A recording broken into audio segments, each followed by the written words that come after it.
Welcome everybody, my name is Roberto Sabo. I'm the CFO of the Swapit project. Today I'm gonna run through a very important topic with you in the world of DeFi.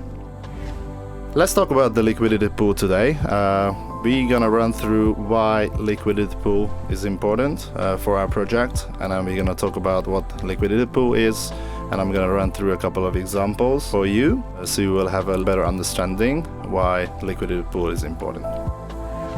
So liquidity pools, in a sense, are pools of tokens that are locked in a smart contract. They are basically used to facilitate trading by providing liquidity, and then they are basically used by most of the decentralized exchanges. We call them DEXs. Why do we need liquidity pools?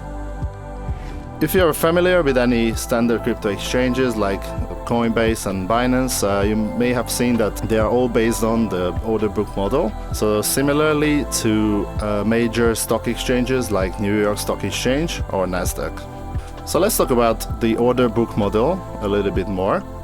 So in an order book model, we have the buyers, we also call them the bidders, and then we have the sellers. So one side, the buyers would like to buy a certain asset for the lowest price as possible. On the other side, the sellers are trying to sell the same asset for the highest price as possible. The trades would happen if they can agree or meet at a certain price where they are willing to make the trade. So that can either happen if the buyers will offer a higher price or the sellers will offer a lower price. So what happens if no one is willing to place their order at the fair price level, or if you would like to buy a certain token and there is not even tokens on the market? Essentially that means that there is no liquidity available for that trade or pair of token, for example. That means that we have no liquidity in the pool, and therefore we need third parties to provide liquidity for these projects in order to make sure that both sides can make trades. We also call these entities market makers. So these market makers are basically entities that facilitate trading by willing to buy or sell a particular asset at any time. By doing so, they provide the liquidity, so users can always trade or sell or buy, and they don't have to wait for anybody to show up.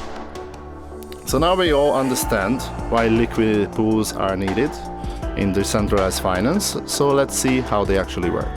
In a single liquidity pool that holds two tokens, we have a particular pair of tokens that would create a new market. In our example, the Swapit token, Swit, would create a pair with Ethereum. When a new pool is created, the first liquidity provider is the one that sets the initial price of the asset. The liquidity providers are incentivized to supply an equal value of both tokens to the pool. The concept of supplying tokens in a correct ratio remains the same for all other liquidity providers that are willing to add more funds to the pool later. So let's cover what happens to LP providers, liquidity providers, and then what benefits or rewards will they get when they provided liquidity to the pool. When a trade is facilitated by the pool, there is a 0.3% fees that are proportionally distributed amongst the LP token holders.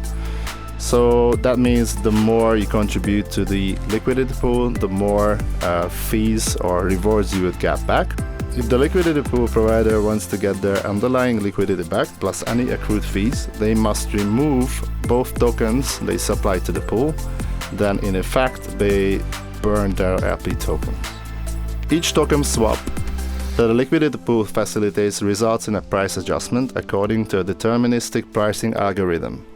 This mechanism is also called an automated market maker, AMM. Thank you for listening. I hope you have a better understanding on the liquidity pool. There will be more materials shared on our website, and thank you so much for listening again.